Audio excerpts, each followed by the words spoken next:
Thank you.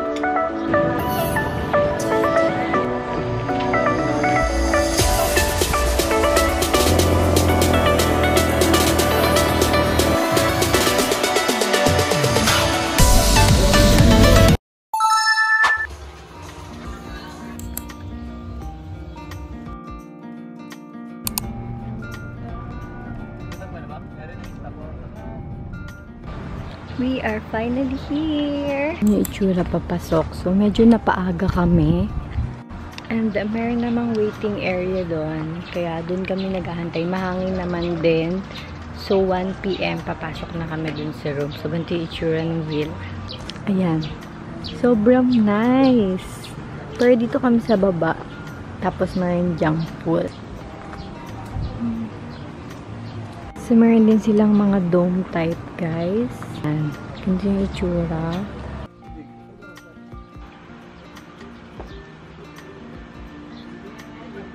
Okay, guys. So, sa labas ng room, merong ganito. Parang pwede kayo dyan mag-chill. And ito yung itsura nung room namin. Patok sa inyo. Tiyanan! Tapos, ito yung itsura ng bathroom.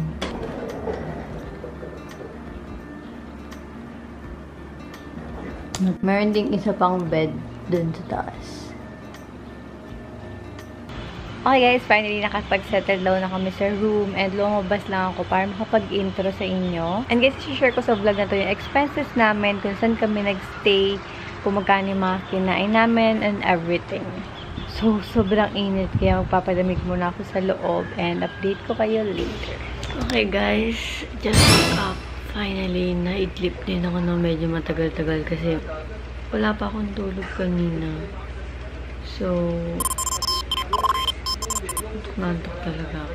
So, pag-iyak lang ako kasi punta na kami sa dagat. Okay, so nakapag-makeup na ako and nasa loob na din yung swimsuit ko kasi maglalakad pa kami papunta sa beach. 3 minutes walk po. I'm thinking that I'm gonna need a miracle. Wasted again. I tell my friends I'm feeling like you're coming cause I feel the sun.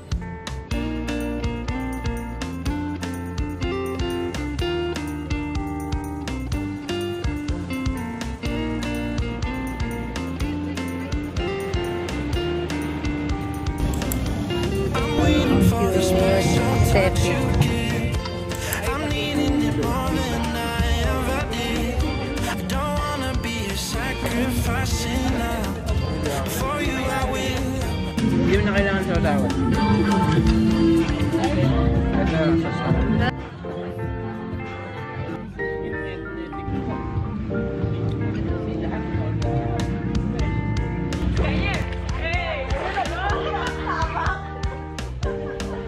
You should be here with me. Not wasting time, yeah, you. Uy, ang cool nito. Tignan nyo. Ganyan lang siya. Then, pag in-open, hi! So, tapos na akong maligo and it's now 10:03 PM. Mag-blower lang ako ng hair kasi mahirap patuloyin yung hair ko.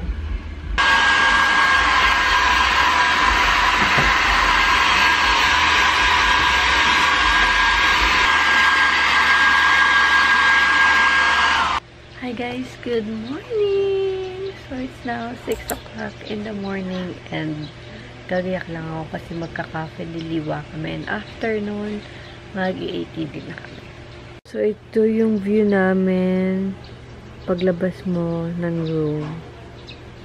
So nice. Okay guys, good morning! So, it's now 7 o'clock in the morning and pupunta na kami sa beach kasi kakain kami sa Cafe Diliwa. And also, mag-i-ATV kami after. Okay guys, I'm now walking. Papunta ako sa beachfront. Hiningal ako. So, hindi kasi beachfront yung napili namin na resort kasi nauubusan na kami since biglaan lang din to. Meron lang kami parang 1 week para maghanap.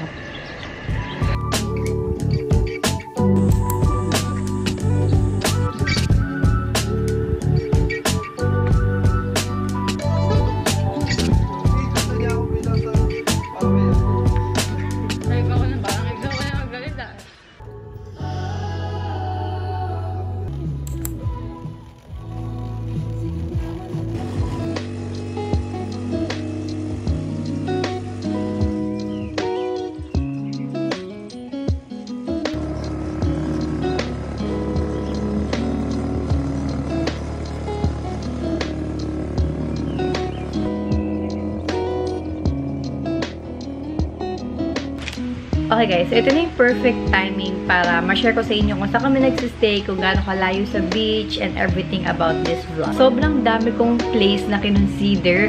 Kaso lang, yung mga napili ko, fully booked na since biglaan nga kami. Meron lang kami parang 1 week para mag-decide kung saan kami magsistay. And fully booked na yung mga nakita ko. So, buti na lang. Nakita ko tong villa na to and okay siya, guys. Pag nagbubook kasi ako, sobrang dami ko kinoconsider yung parking kasi may dala kaming sasakyan. Also, yung own CR. Gusto ko kasi talaga may sariling CR per room. Ayoko ng common bathroom. And plus points na lang yung pool since may time lang na pwede kayo mag-swimming sa beach kasi nga sobrang dilim paggabi and wala ng lifeguard pag past 6 PM. So, swim at your own risk. Also, yung pool nila dito guys, 24 hours. So, sa mga nabasa ko kasing reviews before, hindi 24 hours yung pool nila and nililinis daw ng 7 PM. Pero tinanong ko naman yung kahapon, kinlear ko. Sabi nila, walang time kung what time sila maglilinis. Pero nakita ko kanina, umaga sila naglinis. So, okay yan. Parang hindi kayo nasustorbo pag gabi. And 24 hours daw yung pool. So, first, dito kami nagsistay sa Liwaliw Beach Villas. So, mayroon din sila mga glamping dome na pwede yung pagstayan. And itong room namin, kaya siya up to 6 packs kasi mayroon 3 beds. Meron ding bed dun sa taas. Tapos ito, and itong papatungan ko ng camera sa inyo. So, yung layo nyo sa beachfront, mga 5 to 8 minutes walk. Depende sa inyo kung gaano kayo kabilis maglakad. Pero tinignan ko kasi kanina, sa normal na lakad ko, 5 minutes yung walk ko. Meron din tong own CR. Yun kasi yung pinaka tinitignan ko sa pagsistaya namin kasi ayoko ng common bathroom. So, binila namin 6,300 for 4 packs and 5,000 naman for 2 packs. Ang free 30 minutes na ATV per room and meron din silang pool. So, pwede na din yung binayaran. Also, yung pool, malamig yung tubig kaya sarap mag-swimming kasi sobrang init ng panahon. Meron din sila ditong mga common kitchen tsaka ref na pwede yung paglagyan ng mga foods nyo. And for big groups naman, meron silang mga rooms sa taas na for 10 packs.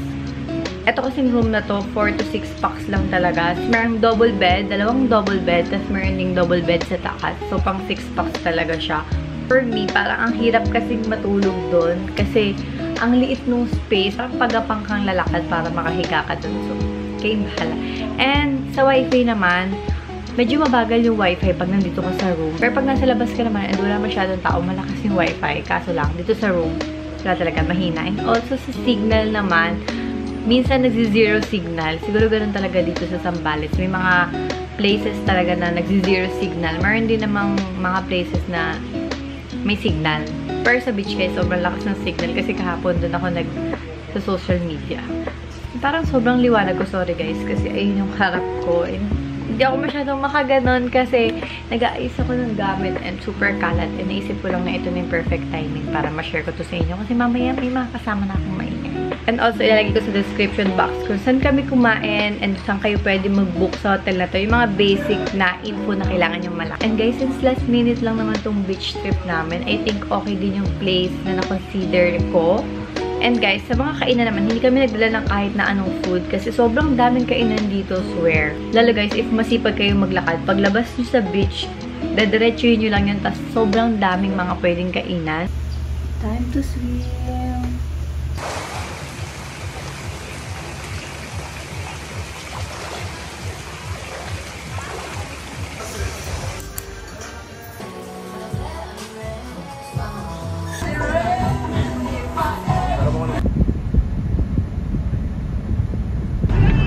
5 minutes makeup. Pero ang tagal ginawa yung buhok.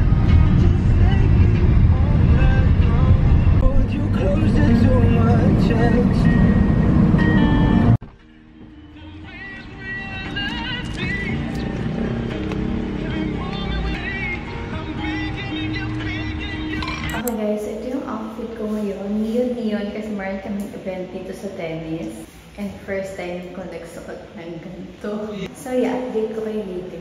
Point wins! Next point wins! Change!